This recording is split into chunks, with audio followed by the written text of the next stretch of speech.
la primacía que tiene para explicar lo social que tiene el capitalismo. O sea, y el Estado como consecuencia o reflejo, lo estoy diciendo muy bestialmente, muy brutalmente, de la dinámica del capitalismo. Eso es una primera cuestión que podemos discutir.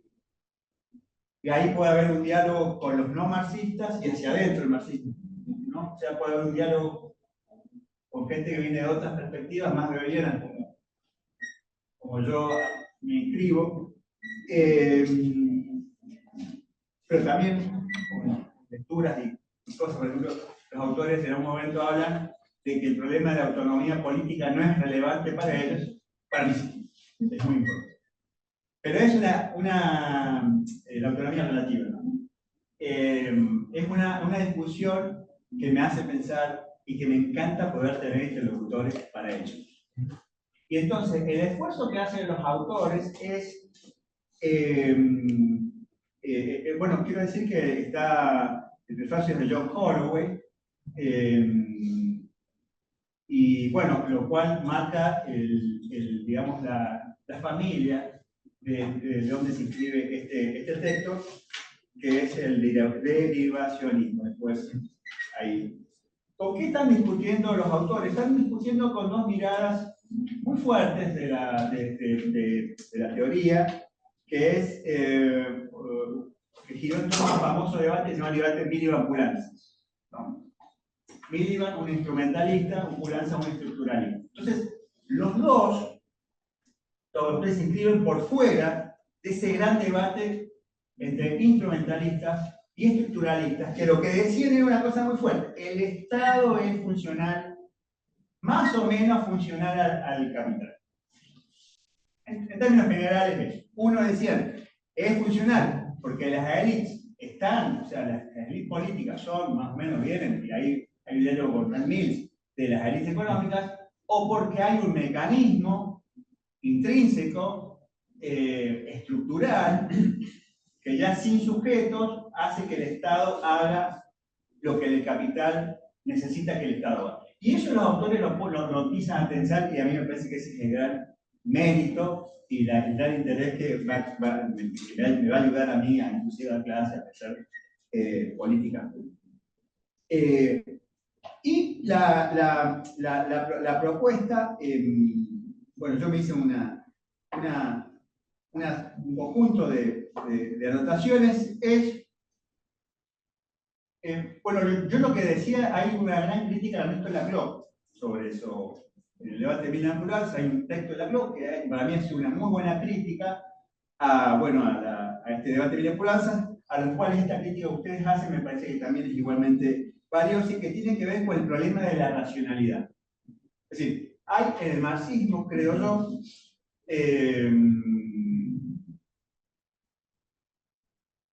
un exceso de pensamiento racional.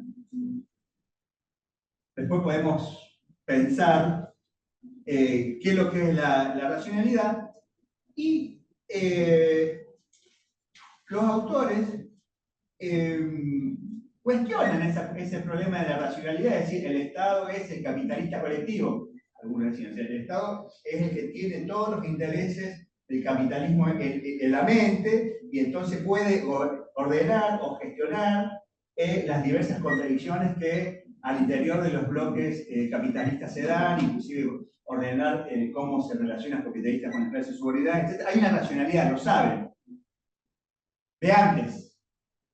Y una cosa que me parece muy importante es que los autores cuestionan eso y ponen sobre la mesa la idea de ensayo y error.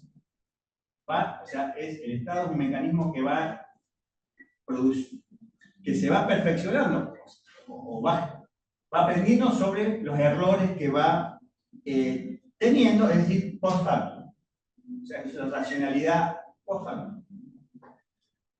Cuando estuvo Alberto Bonet en Sociales, debatimos mucho sobre un autor central para esto, que es Charles Lindner, ¿no? Charles Lindner es un liberal, y es un liberal que también cuestiona la racionalidad. Es decir, es muy importante que este texto nos ayuda a comprender algo que también se llega de otras tradiciones teóricas, que el Estado no es algo plenamente, uno diría que es irracional, pero no es plenamente racional. ¿Sí? Es decir, es a veces irracional y hay distintos, digamos, apartados teóricos que hablan sobre, recuperan a Oblak y ven cómo el Estado es, digamos, un agregado más o menos disfuncional de instituciones, y la misión es darle gobernabilidad a ese conjunto de instituciones que se van creando medianamente de forma reactiva por lucha social. Entonces se establece ahí una cosa que es muy valiosa entre la forma en que piensa Lindblom la racionalidad del Estado, o sea, la irracionalidad del Estado, como lo piensan los autores. Y en términos generales, se puede decir, y con esto ya voy terminando, de que plantean los problemas de la racionalidad tanto a nivel externo como a nivel interno. Es decir, externo es qué racionalidad hay respecto de la ley gobernante, de las políticas públicas, respecto a los intereses del capitalismo, o sea, cuánto ajustado hay, cuánto ajuste hay entre lo que hace el Estado con la necesidad del capital. Esa es una primera pregunta. Y la otra es la racionalidad interna. Es decir, ¿cómo es, o se pregunta, cómo son los mecanismos concretos de construcción de políticas? ¿Cuál es la cocina del Estado? Y me parece muy interesante que ponen sobre la mesa los agentes políticos y los agentes del personal del Estado. O sea, se recuperan una discusión muy fuerte que se ve en toda la discusión muy es cómo se llevan los políticos con los técnicos. Inclusive hay una distinción que me parece muy interesante, haciendo una salvedad con las burocracias que dan servicios públicos, como educación, salud, etc. Me parece que eso es bien interesante.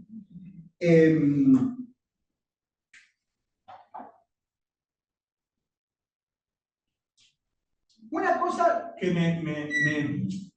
me parece, porque hay una ontología, o sea, me parece que hay un supuesto ontológico, y lo dice Alberto, de que la ontología del Estado capitalista es el mecanismo de ensayo y error más allá de lo que haga.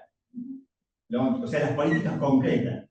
Lo que hace específicamente al Estado capitalista, más que su política, es el mecanismo. No sé si está bien lo que digo, es una pregunta, digamos. Y eso sí me crea un problema.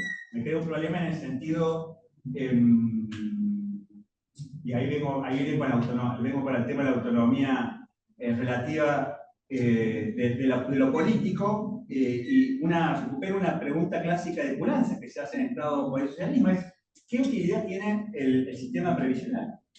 O sea, ¿cuál es el acierto del sistema previsional? Es decir, que no tiene rápidamente una utilidad para el capitalismo, más bien es un costo para el capitalismo. Uno puede decir, bueno, es la legitimidad. Yo lo que digamos, dicho eso, podemos verlo un poquito más en detalle, me parece muy valioso el intento, es sofisticado, es sólido, pero sí, yo creo que hay, digamos, una cuestión de autonomía relativa, es decir, que los errores quizás no sean errores, quizás sean proyectos políticos contrarios a los intereses del capitalismo. No sé si... ¿no? O sea, pensar que los errores quizás no son errores que se pueden ajustar por facto, sino que son políticas deliberadas para contrabalancear alguna lógica del capital. Eso es lo que me sale en una primera lectura de este excelente libro, lo cual lo felicito y lo usaremos. Gracias, Javi. Ahí, bueno, yo no soy una coordinadora muy normal. Lo siento, a veces me olvido de las cosas. Ya tengo una charla. Y nada de esto es normal. Un poco ahí como para contarles a quienes recién entran en contacto con esto, ¿cuál sería la idea más clásica de, bueno, a ver, por qué yo inscribimos este debate en relación directa con, bueno, cuál es el concepto del Estado que estamos manejando en una sociedad capitalista? Bueno, la respuesta que nosotros llamamos en la perspectiva más instrumentalista es, ok, el Estado va a tomar decisiones de política en tanto y en cuanto reproduzcan las relaciones sociales capitalistas. Entonces, toda intervención del Estado en términos de política pública tiene que ver con ser funcional a la lógica de acumulación y legitimación capitalista. Okay. Esa es un poco la visión que el libro discute, ¿no? Digamos, no todo funciona de esa manera, ¿no? Y no todo termina en términos de una eficacia en términos, hacia lograr una mejor o asegurar la reproducción de las relaciones sociales capitalistas o simplemente la acumulación de capital, ¿no? Digo, es toda política pública dirigida a la acumulación de capital, ¿no? Digo, esa lectura es un poco la que se combate en el libro y ciertamente tiene bastantes mediaciones y rodeos para hacerlo, ¿no? Y en ese sentido sí un poco, citando un poquito más lo que dijo Javi, la tesis, la hipótesis que contiene ahí el libro y que está tratando de probar y que seguimos probando en esta segunda temporada, es en realidad lo que da racionalidad a la intervención del Estado en términos de políticas públicas es esta lógica o racionalidad en términos de ensayo y error, antes que, o en todo caso, un poco más esa forma que el contenido explícito de la política pública. Esto es, nosotros podríamos decir, utilizando el caso de bueno, la política social en realidad o la política de educativa en realidad no apunta a reproducir la lógica del capital porque en definitiva le está dando derecho a la gente. Estoy inventando, ¿no? Y en todo caso, la política de subsidios a las empresas de energía, bueno, esas sí son políticas capitalistas. Entonces, en las políticas energéticas de subsidio a la energía son políticas capitalistas y las políticas sociales no. Bueno, eso es lo que el libro discute. ¿Se entiende? Digamos, esa perspectiva, bueno, es la que, taca, vamos a ir. Fin, no entendimos. No, me gusta que sea más bien conversación. Tiene. Cuando tuve que presentarlo otra vez. Porque el Hugo es reincidente, quiero decir. Sí, claro, el Hugo es reincidente, ignorante. Yo dije que esto no era normal.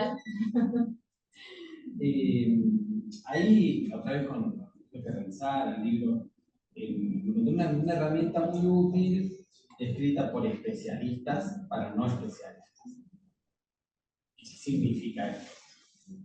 Muchos de los que trabajamos, en mi caso, la perspectiva etnográfica, o desde la perspectiva etnográfica, con temas, en el caso de economía, mercado, en su momento fue el mundo de la construcción de espacios de economías populares, etc., nos encontramos de manera permanente conectados con las políticas públicas,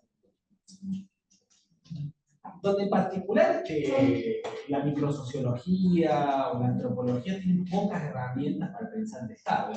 Su tradición epistemológica no viene de pensar el Estado, precisamente viene de pensar las mal llamadas sociedades sin Estado, y por otra parte, en las sociedades más occidentales, pensar lo que no tomaba la ciencia política y lo que daba para la sociología, ¿no? Era pensar desde fuera del Estado, a partir de esa tradición que vive entre sociedad heredada, ¿no? De la distinción entre sociedad política y sociedad civil.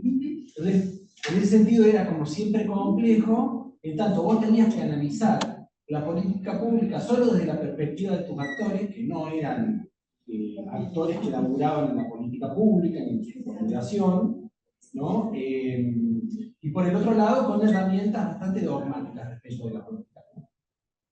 Llegaba como que llegaba, y tomar herramientas que por ahí no se condecían con una tradición de teoría crítica. Eso es como, me parece que un aporte interesantísimo decir, che, estás haciendo teoría crítica, pero todas tus herramientas para el análisis de la política pública y el proceso de creación de la política pública no vienen de la teoría crítica y son radicalmente incompatibles.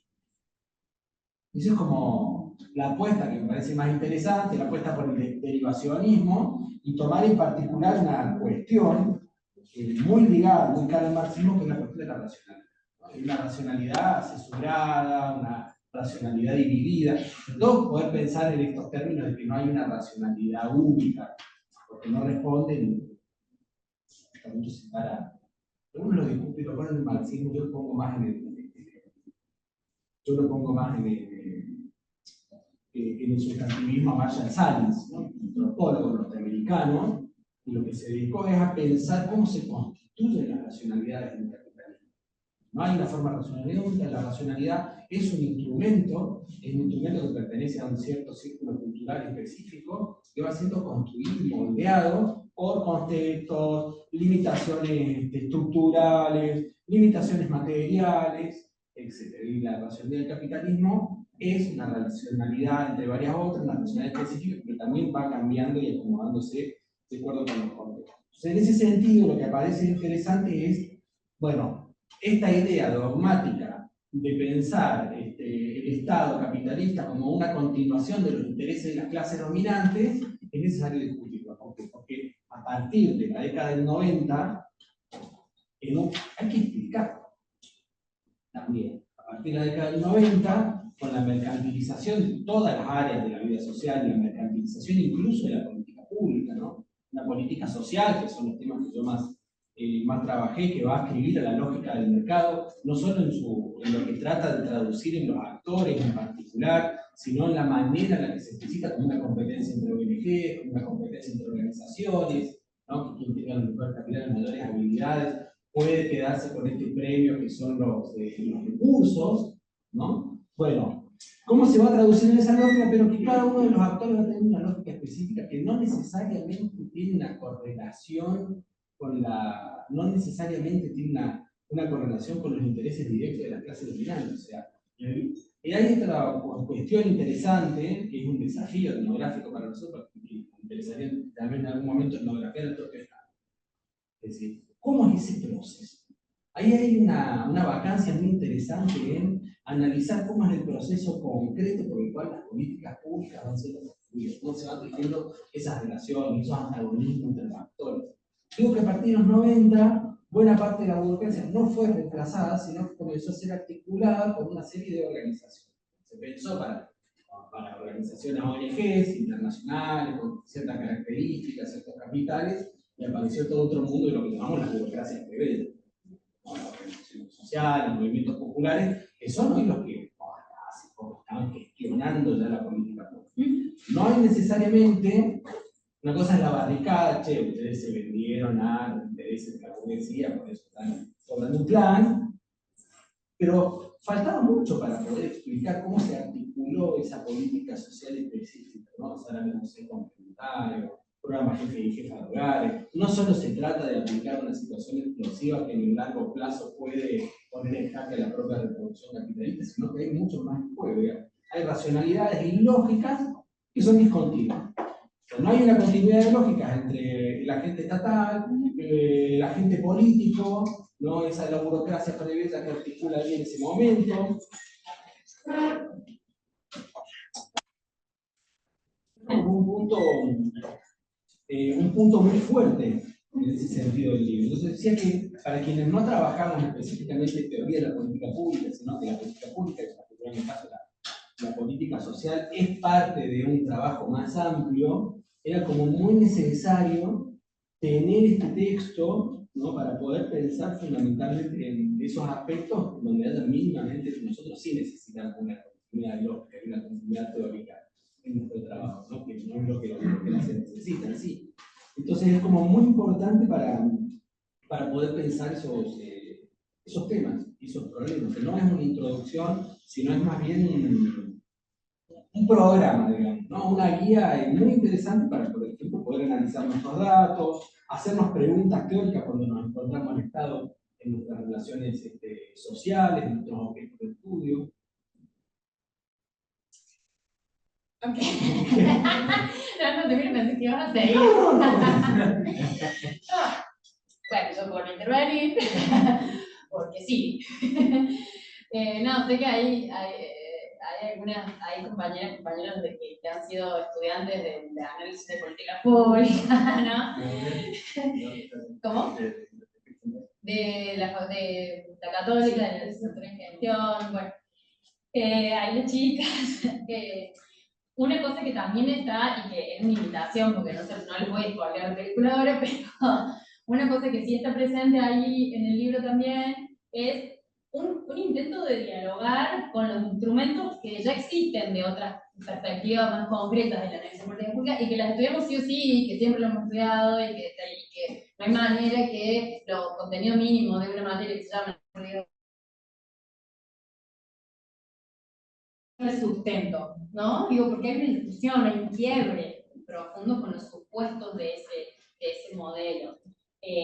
No es darle sustento, pero digo, no puede haber una cosa sin otra. No podemos desanclarnos de la discusión de ese modelo, porque hoy funciona. Es como, no sé, digo, pensar que podemos producir en la luna, no sé, no, aislados de todo, sino que hay un consenso muy grande en términos teóricos y en términos prácticos en la gestión sobre ese modelo. Entonces, el libro o la perspectiva que estamos tratando de construir, bueno, capaz que les mejor, hay un diálogo con eso, hay un diálogo permanente con eso, en ver hasta dónde, cuáles son los límites, hasta dónde sí, hasta dónde no, de qué cosas deshacernos de eso, qué supuestos teóricos trae ese modelo, que no son aplicables o que no los vemos, digamos. Bueno, en esos problemas andamos. ¿Puedo dejar una pregunta? No sé. No, una consulta que lo pensaba. No, un comentario, y es que creo que lo dice el libro, cuando uno ve trabajo de políticas públicas o de Estado, lo que suele pasar es que para ahí la perspectiva de que tenés del Estado, o la perspectiva que tenés en una sociedad, de las administraciones políticas públicas no te cierra. O sea, eso es una cosa que está en las tesis, siempre bueno. O sea, usás parte de esta teoría, y este libro es útil en ese sentido, me parece también, que para aquel que se quiere inscribir en trabajar políticas públicas, en clave crítica, en clave marxista, tiene una hoja de ruta, una cartografía conceptual muy buena para meterse y trabajar políticas públicas ahí y no terminar trabajando en las políticas públicas en clave, en perspectiva que no se corresponde con su teoría de la realidad o de la sociedad o de la economía, ¿no? Entonces eso es... y la consulta, y ya para darle la palabra, es, usted, hay una clara demanda mucho sobre el estructuralismo de finanzas, pero el acercamiento que tiene Pulanza después es una teoría más relacional, más que le hace lugar a los conflictos y a institucionalidades barrosas y sucias y a redes de poder no tan claras, que también eso lo encuentra con un diálogo con Foucault. ¿Cómo queda acá eso? Bueno, fíjate cómo contestas eso. Bueno. Perdóneme, uno de los autores del libro es... Bueno, ¿qué tal? Buenas tardes a todas y a todos. En principio, muchas gracias al conjunto por venir, a Cande por la organización, a Javier, a Hugo también por los comentarios precisos, profundos. Bueno, voy a intentar dialogar también. Yo traje acá algo estipulado, pero voy a intentar dialogar también porque en gran parte ya han repuesto varias cosas que pensaba decir.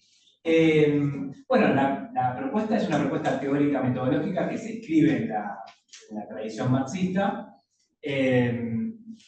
y parte del debate del Estado desde el marxismo. Y el debate del Estado en el campo marxista es un debate muy amplio, largo. Tiene como punto central esta propuesta un debate específico, una perspectiva específica que es la que se construye en lo que se denominó el debate alemán sobre la derivación del Estado, que es un debate que se da entre intelectuales nucleados en la Universidad de Berlín en aquel momento occidental, ¿no? y Frankfurt, entre el 70 y el 74. Ellos ahí están discutiendo con diferentes perspectivas, fundamentalmente están discutiendo con una perspectiva socialdemócrata. Estaba el gobierno socialdemócrata en el gobierno en aquel entonces, el pleno milagro alemán, milagro económico alemán, ¿no? Lo que ellos estaban básicamente queriendo plantear era los límites que tenía la intervención del Estado, ¿no? Estaban discutiendo con una perspectiva que le otorgaba al Estado una capacidad de ordenar la sociedad, de regular el mercado, que para los autores críticos no era tal, ¿no? Y no solamente le discuten, estoy pensando en Offe y en Habermas, ¿sí? No solamente le discuten ese hecho, el hecho de que el Estado tiene límites estructurales a la intervención, sino que también le discuten la funcionalidad, ¿sí? El Estado no solamente tiene límites, sino además también no responde de una forma funcional a los requerimientos de la reproducción capitalista, ¿no? O sea, el problema de fondo que se está discutiendo y que se discute a través del libro es cuál es la relación entre el Estado y los requerimientos de la reproducción capitalista. Cuando uno dice requerimientos de la reproducción capitalista, no solamente hace referencia a las necesidades que tienen los capitales para producir, ¿no? Aquello de, por ejemplo, la infraestructura, la fuerza de trabajo formada, calificada, ¿no? Que sabemos que son condiciones generales necesarias para la producción, o la inserción del Estado en el mercado mundial, ¿no? Diferentes condiciones que hacen a la reproducción del capital en general, sino cuando hablamos de los requerimientos de la reproducción también hablamos de los requerimientos políticos, ¿no? La necesidad de la legitimación, la necesidad de legitimar el orden para que exista cierta estabilidad para el funcionamiento general de la sociedad. Entonces, cuando hablamos de los requerimientos, hablamos de los requerimientos en un sentido amplio, no solamente material, sino también político, o incluso de la reproducción social en general. Entonces, la propuesta, digamos, que ya estaba en ese debate alemán de la derivación que se da entre el 70 y el 74, en algunos autores y autoras, por ejemplo en Margaret Mead y en Joachim Hirsch, ya aparece la idea de que el Estado actúa por ensayo y error, que el Estado no necesariamente sabe qué y cómo responder a esos requerimientos, sino que lo hace por prueba y error, ¿sí? Solamente estaba sugerido, y cuando los autores sugerían esto, se estaban tomando del mainstream norteamericano que señaló Javier, ¿sí? Básicamente de Linton, de la perspectiva liberal norteamericana. Pero solamente lo sugerían. Lo que hacen, en principio, Laura Hübner y Alberto Bonet, es desarrollar, en términos teóricos, esa sugerencia que estaba planteada, muy en términos teóricos, es un debate muy abstracto, en ese entonces. Y básicamente con ensayo y error hacemos referencia a, el ensayo son las políticas, que no es otra cosa que eso. Y el error, o los errores, son los límites que tiene el Estado hacia eso, ¿sí? Básicamente esa es la idea. El Estado funciona con ensayos, políticas, pero esas políticas no se adecúan absolutamente y plenamente a los requerimientos, sino que lo hacen con límites, ¿sí? Y no lo hacen a priori, no es que el Estado tiene una capacidad, una supercapacidad, una racionalidad perfecta, que lo hace a priori, sino que lo hace a posteriori, ¿sí? Y lo hace de una forma limitada, no es que no tiene racionalidad, la racionalidad es acotada, ¿sí? Entonces, por eso lo que en general hablamos es de que la relación entre el Estado y esos requerimientos es la de un empalme relativo, ¿sí? ¿En qué sentido un empalme relativo? En el sentido de que no es una adecuación absoluta a esos requerimientos, pero tampoco es un desacople absoluto. Ninguna de las dos cosas. Si el Estado no tendría ningún tipo de empalme con esos requerimientos, si por ejemplo no garantizaría de ninguna forma, por ejemplo, infraestructura, bueno, no habría posibilidad de producción de mercancías ni de circulación de mercancías, ¿sí? Si no garantizaría rutas, si no garantizaría puertos, si no garantizaría caminos, etc., no habría posibilidad de eso. pero al mismo tiempo tampoco es absoluta esa adecuación, ¿sí? Porque sabemos bien que no siempre el Estado garantiza de la forma más perfecta esa infraestructura para la producción y circulación de mercancías, ¿sí? El desacople absoluto del Estado y esos requerimientos llevaría a un estado de crisis constante, ¿sí? Y no vivimos en crisis políticas y económicas constantes. Las crisis son un momento necesario de la reproducción, pero son un momento específico, ¿sí? Entonces, esa es un poco la idea. Y bien, como bien decía Javier, la propuesta lo que busca es terciar en esas teorías que en general son las dominantes dentro del marxismo, ¿sí? Una teoría o bien instrumentalista, en donde el personal político, como viene de la burguesía, sabe lo que debe hacer y por lo tanto siempre responde a los intereses de la burguesía, o una perspectiva estructuralista, a la Althusser, o mejor, más sofisticadamente, a la Poulantzas, ¿sí? En donde esa adecuación se da por supuesto, ¿no? El punto de partida es que esa adecuación no está de antemano, sino que es a posteriori, ¿sí? Ese es el punto central de esto. Y eso abre un campo bien amplio de investigación. ¿Por qué? Porque hace al accionar del Estado algo mucho más contradictorio, algo mucho más conflictivo, ¿sí? El Estado, obviamente, acá no aparece como un todo, algo armónico o absolutamente racional, un todo monolítico, sino que aparece como algo mucho más conflictivo. Y la pregunta entonces es... Me estaba durmiendo el mate, perdón. Sí, te estaba por atrás. Vos frename, en todo caso, Cande, que... Ahora, ¿por qué se llega a esto, digamos? ¿Por qué el accionar del Estado es por ensayo y error, ¿no? O sea, ¿cuáles son las determinaciones que están detrás de eso? Bueno, ahí podemos pensar en algunos factores determinantes que hacen a los límites que tiene el Estado para garantizar perfectamente los requerimientos, pero al mismo tiempo que son límites, también son en algún sentido condiciones de posibilidad. Un primer límite, una primera determinación es la unidad en la separación que garantiza, que define la relación entre Estado y mercado, ¿sí? La idea de unidad en la separación es una idea de Kohlberg. Lo que dice básicamente es que el Estado surge de la relación de capital. La relación de capital es el mercado funciona, es un mecanismo de socialización de intercambio de equivalentes. Funciona con sujetos libres e iguales que van al mercado y trocan las mercancías, ¿sí? Esa libertad y esa igualdad solamente puede ser tal si la coacción, el elemento coactivo, la fuerza, no está en el mercado. Solo si esa fuerza está en una instancia diferente a la del mercado. Si esa instancia de coerción está dentro del mercado, deja de ser una instancia de libres e iguales, ¿sí? Si la burguesía, si el empresariado tuviese manejara la policía privadamente, no habría un contrato entre libres e iguales como es el contrato laboral, ¿sí?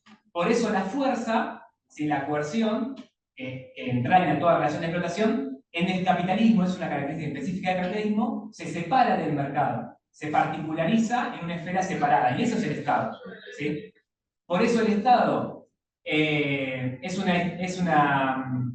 forma parte de las mismas relaciones sociales que el mercado, ¿sí? Es un desprendimiento, una particularización del mercado, pero al mismo tiempo no es una particularización, es una instancia separada del mercado, ¿sí? Se condensa en un aparato específico, y en ese sentido está separado del mercado, ¿sí? Por eso es una unidad de la separación. Es una unidad porque es producto de la sociedad, es producto de la relación de capital, pero al mismo tiempo está separada de esa relación de capital en términos inmediatos, ¿sí? En una esfera separada. A eso para mí es lo que Poulantzas quiere denominar, a esas separaciones, lo que Poulantzas denomina autonomía relativa. Pero después sigo con eso.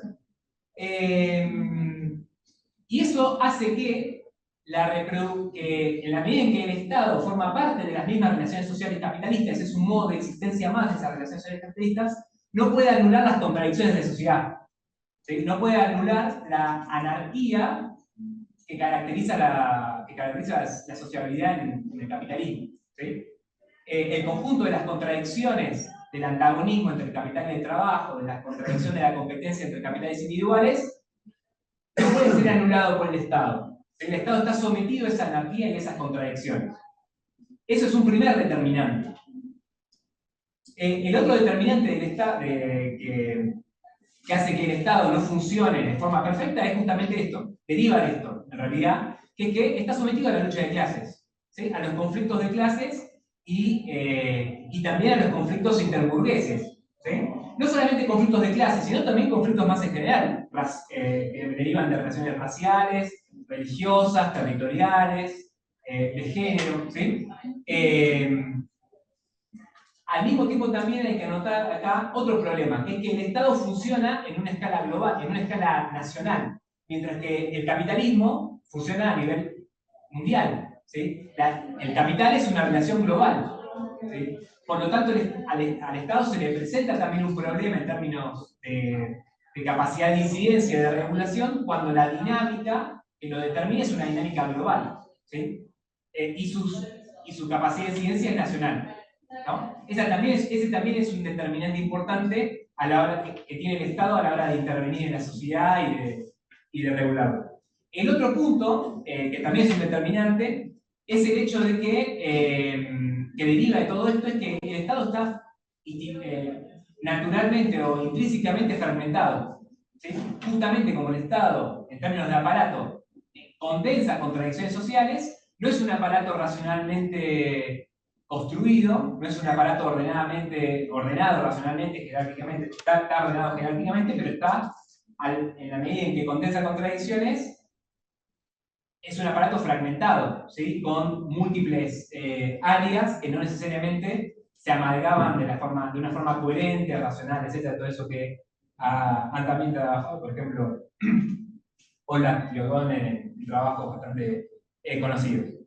Y al mismo tiempo también está el problema de la propia sociabilidad capitalista, que es una sociabilidad basada en el mecanismo del mercado, de socialización indirecta, que por lo tanto también es una sociedad opaca. ¿Sí? Los problemas y esos requerimientos de la sociedad capitalista no son detectables a simple vista, sino que se presentan a la superficie como problemas que no necesariamente son de fácil identificación. ¿Sí? Entonces, todas estas son determinaciones a las que el Estado está sometido y que hacen que su mecanismo, ¿sí? La forma que tiene de relacionarse sea la del ensayo y error. ¿Sí? Y el mecanismo del ensayo y error no es un mecanismo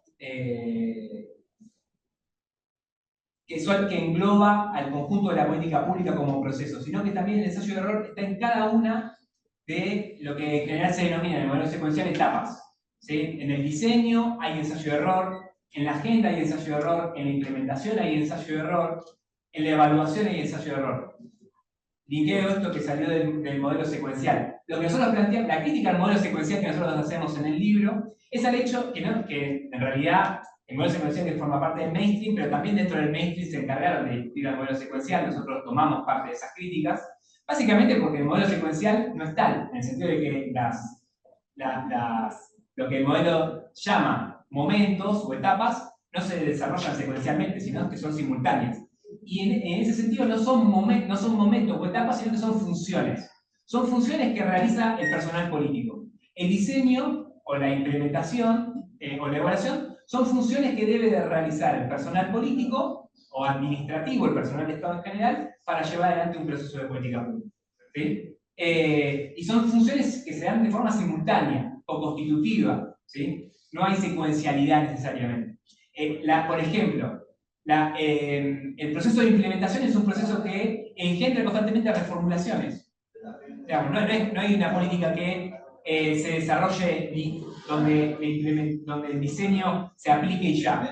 Constantemente una política está redefiniéndose, ¿sí? Y esas redefiniciones llevan a reformulaciones. Y esas reformulaciones parten de evaluaciones. No son evaluaciones que sean a posteriori, son evaluaciones que se realizan de forma o formal, mediante un monitoreo, con una instancia de monitoreo formal, pero también informal. La propia burocracia evalúa constantemente, por más que no lo coloque en un documento, evalúa constantemente, y eso forma parte del backup, del aprendizaje que se vuelca en el proceso. Por eso es que no partimos del modelo secuencial como tal.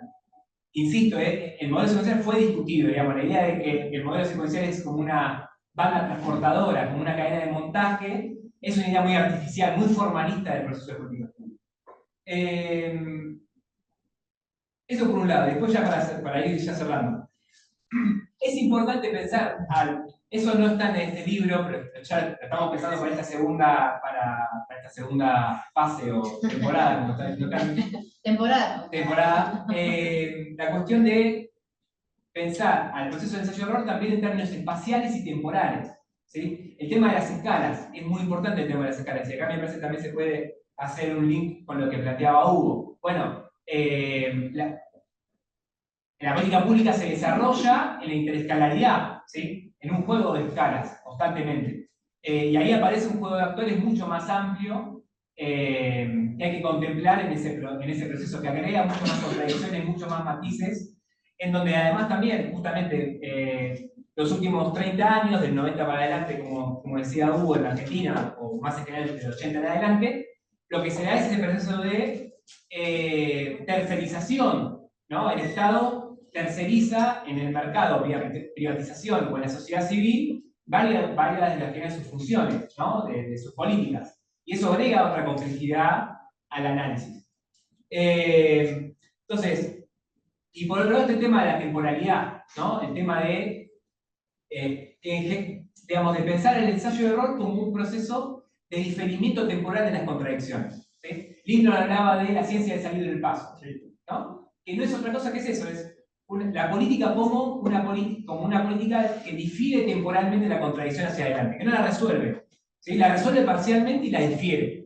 Y a veces también la desplaza espacialmente o escalarmente, ¿sí? O resuelve algo en la misma escala o pega un salto de escala, ¿sí? Un problema local que se tira para arriba, para la escala nacional, o viceversa. En la escala nacional que se patea para lo local, ¿no? Hay un desplazamiento espacial de eso.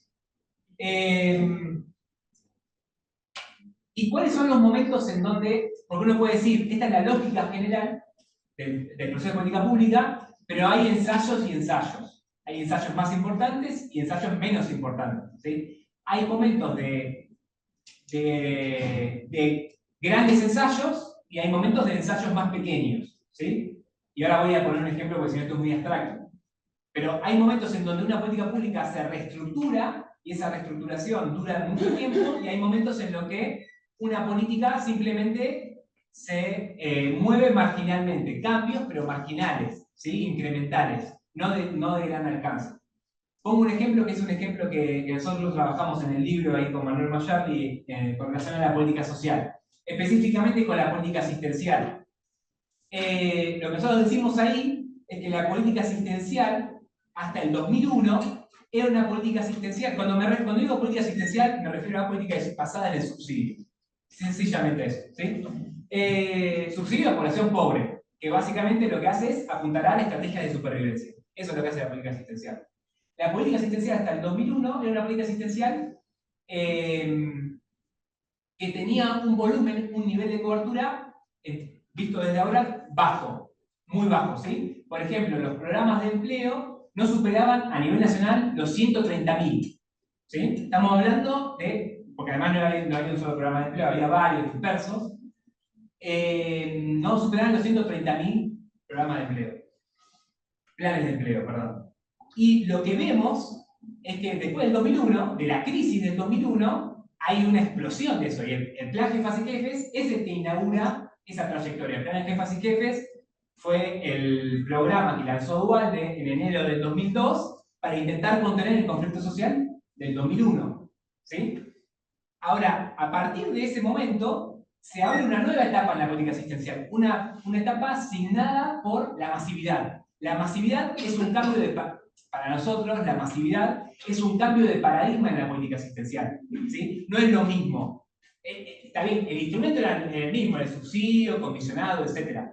Pero la masividad es muy diferente, porque son 2 millones, y después todo eso va creciendo, porque más allá de que cambie el nombre, el piso de cobertura no solamente que se mantiene, sino que crece con la asignación, después con el plan de trabajo, etc. Nosotros lo mostramos en el libro estadísticamente, eso va creciendo, ¿sí? Y eso habla de un nivel de contención política, ¿sí? mucho más grande que el de los años 90. Entonces, es un ensayo mucho más importante, es un gran ensayo el que aparece ahí. Ahí hay un cambio, hay un quiebre en la trayectoria de la política asistencial en el 2001, ¿sí? Y es un cambio que se da por la crisis de dominación, ¿sí? O sea, es un cambio al que está forzado el Estado. No es que, y acá de nuevo, ¿por qué el ensayo de error? No es que el personal político previó que tenía que masificar la política porque si no iba a venir una crisis de dominación. No, la crisis de dominación en el 2001, la crisis de régimen político, sucedió. Porque sucedió a posteriori, el personal político vio que tenía que implementar algo diferente, reestructurar la estrategia, porque si no, no gobernaba, ¿sí? Entonces, el nuevo piso de asistencia condensa ese aprendizaje del personal político y obviamente el nuevo cuadro de relaciones de fuerza que se da entre clases sociales después del 2001, ¿sí? La política asistencial masiva y centralizada a nivel nacional manifiesta eso, ¿sí? La capacidad de la clase trabajadora y fundamentalmente de la clase trabajadora en general y la capa pobre de esa clase trabajadora para imponer sus intereses materiales más inmediatos, ¿sí? Pero digo, acá hay un cambio de trayectoria, no a partir de acá en adelante la política asistencial va a tener cambios marginales sobre esa trayectoria fundada en el 2001. La crisis operó como elemento de reestructuración. Bueno, eso básicamente. Después si quieren abrimos el debate, después no me olvido de la pregunta de Después te lo mando por mail. Ahí sí. creo que estamos, Sí. hablando de política asistencial. Sí. Es interesante porque esto, ¿no? Está en discontinuidad lógica y racionalidades. Había toda una recomendación por parte de los organismos financieros multilaterales de aplicar este tipo de políticas previendo precisamente crisis de dominación. Muy tempranamente, en 92-93 hay recomendaciones para toda América Latina. Bueno, hay un documento famoso del Banco Mundial sobre gobernabilidad democrática, ¿no? Sí. Amenazas a la democracia, los conflictos sociales. Sin embargo, hay una contradicción entre lo que los expertos y las burocracias transnacionales están recomendando y lo que la política local está necesitando en términos de ajuste estructural. Necesitamos más ajuste estructural, necesitamos obtener algún tipo de superávit para poder honrar esas mismas deudas. Entonces, sobre a dónde va a ir el ajuste. Hay incluso una contradicción entre. Siempre hacemos como esta continuidad entre el neoliberalismo a escala local con los organismos internacionales, como si fuesen incluso, no hay contradicción entre esos dos espacios. Digo, lo que explico como señalás es la crisis, la que por un lado terminan desajustando a las recomendaciones de los organismos internacionales, pero por el otro lado adoptando el tipo de políticas sociales focalizadas y de transferencias condicionadas, sobre todo, que es lo que venían señalando. Me acordaba de Rebey en particular, ¿no? Cuando mencionaba lo de las escalas, ¿no? Y es parte de esta idea de que la racionalidad en el corto plazo o en lo micro no necesariamente se corresponde con la racionalidad en lo macro. Los sujetos tienen una racionalidad para pensar lo macro, lo estructural, y otra muy diferente e incluso contradictoria para pensar. Eso es como fundante. Entonces, entender ese quiebre, esa censura entre esos dos planos de lo social es una contribución muy interesante, sobre todo para pensar la política social. ¿Qué? Hoy, la política social es como el punto. ¿Qué nos trajo hasta acá? ¿Qué nos trajo hasta acá? Bueno, la política social, la medida. A mí me parece que, digamos que no, permite un diálogo, porque se ubica el libro, digamos, hay como posturas como hiperracionalistas, muy como moderna, y después cosas modernas, no hay racionalidad, es todo lo mismo, moderno, digamos, ¿no? Me parece que el texto, a pararse en la idea de racionalidad acotada, racionalidad limitada, reconociendo eso, hay racionalidad y no hay racionalidad, depende de las políticas. Vos decías, el momento del 2001 es un hecho que no se previó, no hubo racionalidad, y el Lugo dice, hay políticas públicas que ya se vienen recomendando desde hace tiempo, o sea que hay una cierta racionalidad de lo que va a pasar, como por ejemplo el sistema jubilatorio. O hay que ir modificando el sistema jubilatorio porque va a colapsar. Ya lo venimos sabiendo. Ahora, no entra en la agenda política, pero hay cierta expertise, cierto grado de convencimiento de que hay una, no, digamos, de que no se avanza ahí, digamos, no por déficit de racionalidad o por errores, sino por resistencia, o por la conflictividad que aparentaría eso que sabemos, que las clases dominantes saben que hay que hacer, que hay que transformar el sistema judicial para garantizar el sistema de cooperación. Perdone, porque estamos callados, por ejemplo. Sí, vamos. Nada, intervenciones, preguntas, cosas que no se entendieron nada. Gracias por devolverme el libro. Se agradece. No sé, impresiones, cosas que, no sé, a la mañana tuvimos un panel que, bueno, intentamos dar desarrollo ahí como a nuevos análisis, después se pueden consultar en la acta del Congreso. Pero bueno, esto está así. Además, no sé qué les resuena. Sin orden, por favor. ¿Cómo? Sin orden, por favor. No, recién habíamos mencionado el tema de los diseños de políticas focales de transferencias monetarias condicionadas. Bueno, ahí hay un alto grado de racionalidad. ¿Sí? El tema es que eso tuvo una continuidad estructural, esa política, en toda Latinoamérica, que se iniciaron en sus primeros ensayos también el formato de proyecto en el continente africano y que ingresan en América Latina asociados al mercado de la pobreza. Es decir, que había que inyectar recursos monetarios porque era un espacio de rentabilidad del capital. Entonces, digo, esa racionalidad, ¿dónde juega la irracionalidad? ¿Dónde está la irracionalidad? ¿Dónde estaría el ensayo y el error? Digamos, ¿cómo ustedes lo perciben el ensayo y el error? Porque, por ejemplo, te doy un ejemplo. El caso de las becas estudiantiles, simplemente en Argentina a partir de 1995-97 se introducen, se mantuvieron hasta el 2011, hasta que aparece la Asignación Universal por Hijo, que absorbe toda ese conjunto de población que había crecido y que luego va a seguir creciendo en la Asignación Universal por Hijo. Ahora, esa decisión de eliminar un programa y absorberlo por una asignación está en el marco también de la definición de inclusión que definen a escala global los estados supranacionales, ¿no? Entonces digo, esta lógica de los estados supranacionales con los estados a nivel nación y cómo hay transferencias de escalas y de costos, también se produce al interior, con el multinivel, ¿no? Entonces, digo, ¿dónde entraría la irracionalidad en esto?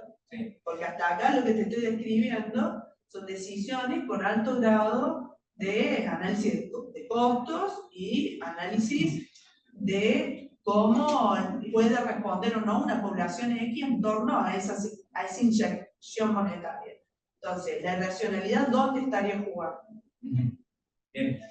En realidad nosotros no hablamos de irracionalidad ni de racionalidad, sino de racionalidad limitada, ¿sí? No es que la política no tenga ningún tipo de, no persiga ningún tipo de fin, ni que ordene, ni que intente ordenar en los medios para ese fin, sino que ese fin y ese medio se ajustan mutuamente y no hay un orden perfecto, sino que es un orden imperfecto, más que no haya orden.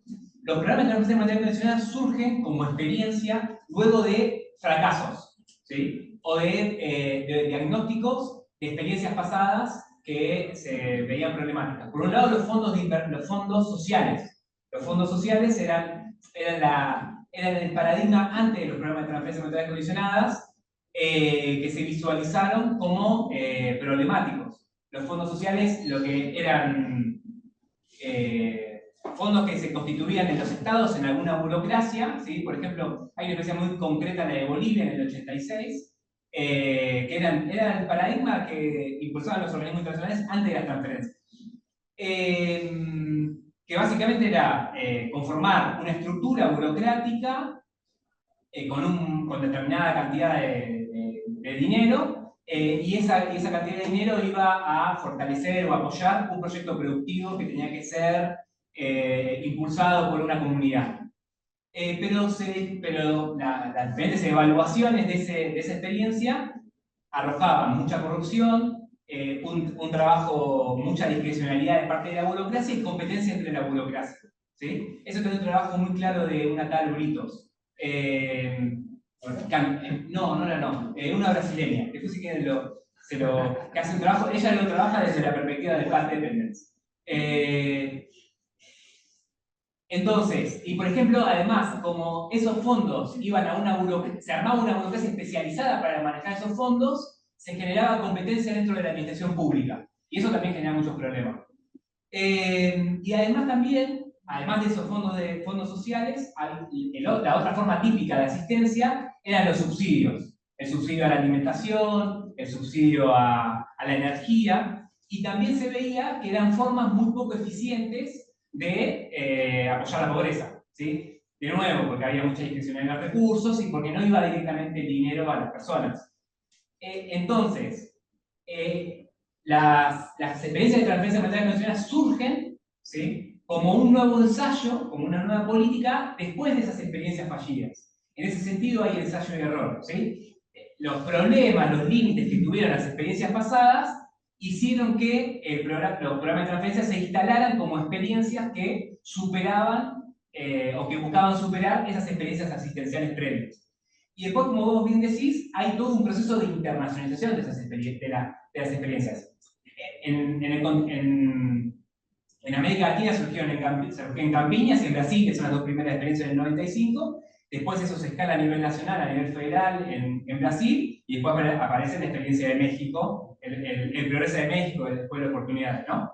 En Bangladesh hay una experiencia en el 94, pero es diferente, no hay tanta conexión.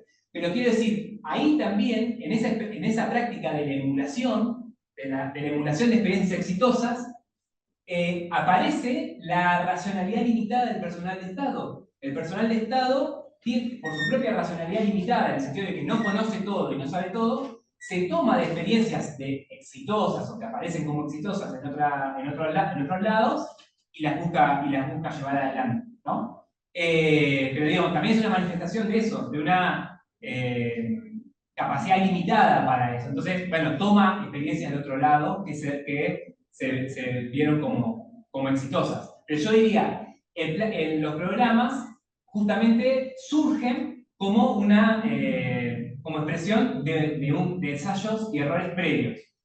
Ahora, yo creo que más allá de que la herramienta, la condicionalidad, la herramienta en sí es la misma, ¿sí? Es muy importante ver los niveles de cobertura. No es lo mismo los programas de asistencia de transferencias monetarias condicionadas de los 90 con muy baja cobertura que los de ahora. El Bolsa Familia, que es el programa más importante de América Latina, que ahora de nuevo lo está reeditando Lula, comenzó con 3,6 millones de personas en términos de cobertura. Terminó con 14 millones de hogares. Se empezó con 3,6 millones de hogares y terminó con 14 millones de hogares. Eso es un nivel de cobertura muchísimo más amplio, casi el 30% de la población brasileña. O sea, una capacidad de incorporar intereses, de construir hegemonía, de intentar garantizar hegemonía muy diferente, cualitativamente diferente. Lo cuantitativo se vuelve cualitativo, ¿sí? Entonces, sí, es la misma herramienta, es la condicionalidad, ¿sí? Pero el modo de gestión es muy diferente, ¿sí? Ahora, por ejemplo, ya están en 20 millones de hogares en Bolsa Familia. Es una... Sobre todo, yo pienso esta idea que me parece valioso metodológicamente. La presentación natural es más metodológica. que supone no atribuir sentido, como decía Weber, no atribuir sentido a los actores, sino que precisamente interpretar el sentido en particular en función de un contexto, de un sistema interaccional y los propios actores y su función. Ahí hay una parte muy interesante que es, bueno, sí, yo quiero reproducir el capital, la burocracia solo puede reproducir las condiciones en las que el capital se encuentra, ¿no? Pero tampoco hay una información limitada para eso. No es que todos sabemos cómo el capital se produce. El ejemplo más claro que tenemos es el fracaso del desarrollismo en sus distintas etapas. Sí, claro. Bueno, tenemos que sí, que generar capitalismo, generar industrialización, generar mercado. No, el neoliberalismo. El neoliberalismo como proyecto. Los actores no saben cómo se hace, no tienen por qué saberlo porque responde a una racionalidad limitada, a un mundo de sentido que está en cambio y construcción. Es como que, no sé, yo quisiera, quiero ser capitalista, pero no necesariamente. En el caso de la política social, y lo vemos en la economía popular, se usó como un instrumento normativo para generar capitalismo donde no lo había. Te hago un productivo, vos venís acá a laburás, y de repente tenés tu productivo y podés despegar. Bueno, no funcionó, fracasó en todos lados, porque hay un montón de personas que no saben cómo se administra una empresa y no tienen tiempo para administrar una empresa porque cuando salen de cumplir esas 20 horas semanales tienen que hacer una changa, atender pibes y hacer un montón de otras cosas. Entonces, creo que no es quien quiere, un poco es el sentido, sino quien puede. Entonces, eso de contextualizar las políticas, decir, che, bueno, esta herramienta acá funcionó de una manera, acá funcionó de otra, porque si con la misma herramienta, quizás con la misma metodología, con los mismos supuestos, como las burocracias lo fueron apropiando, como en algunos lados, en Colombia, se hacen familias en acción, en la década del 90, en plena ajuste neoliberal y la política bien dura, decir, yo te doy la plata, puedo hacer la reforma y tenés que tener familias en acción, y acá las transferencias funcionadas masificaron a nivel nacional, usando la provincia de Buenos Aires fuerte, pero recién a partir de la crisis de dominación de todo el mundo. Como estaba pensando mientras escuchaba, nosotros, bueno, Mari trabajó en el proyecto, usamos un texto así que parece que nos sirve, que es de Brenner y Peck, también,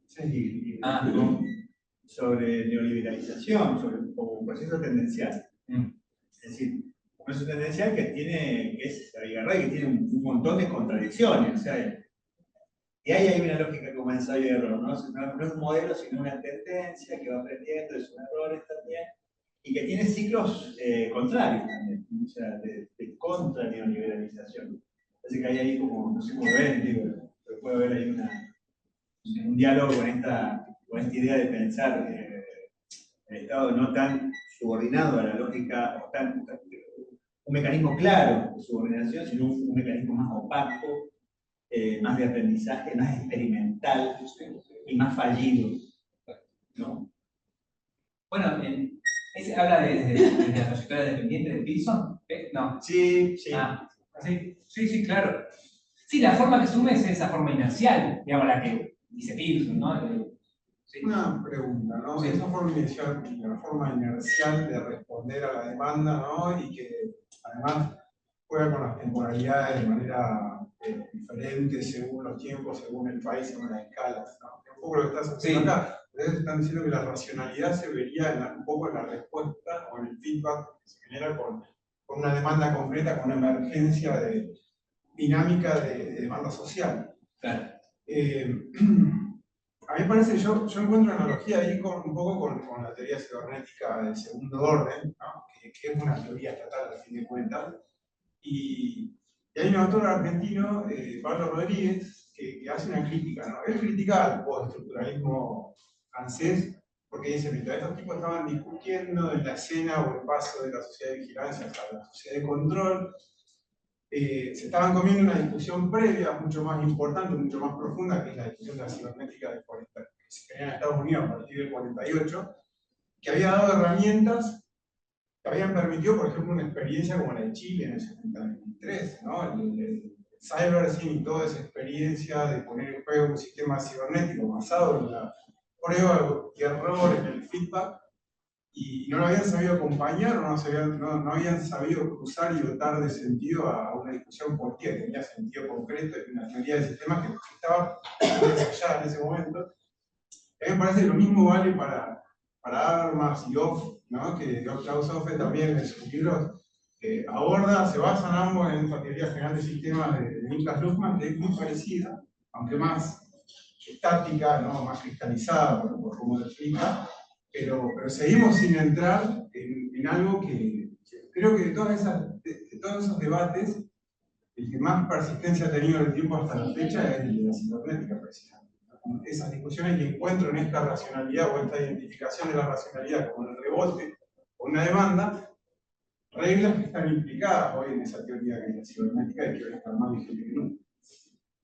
Sí, claramente. ¿Hay que ver algo con Matus? No. Matus tuvo, Carlos Matus. claro, yo creo que Matus en algún momento escribió en planificación cibernética, pero de repente escribió muy poquito y no sé qué pasó con Matus después del golpe de Chile. Yo no vi más que un fragmento que escribió en un momento determinado, supongo que por la influencia de Stanford Beer, que fue quien trajo esto a América Latina. Tuvieron un ensayo, bueno, las primeras partes del ensayo de Beer en Chile le permitieron evitar 2 lockouts de Estados Unidos completos, aunque bueno, después no pudieron resistir más, pero no fue acompañado de estos debates que se dieron periféricamente en Alemania, como vos señalás, y en Francia. Es como que se mantuvo y se mantiene disociada, se siguen manteniendo disociados esos debates, aun cuando la praxis está llamando a traer ese tipo de teorías, ¿no? Sí, sí. Bueno, tenemos que cerrar. Estamos. Sí, los invito a que, no sé, conversen en el pasillo. Muchísimas gracias a todos, a todas por su atención y por su respeto. Esperamos vernos pronto.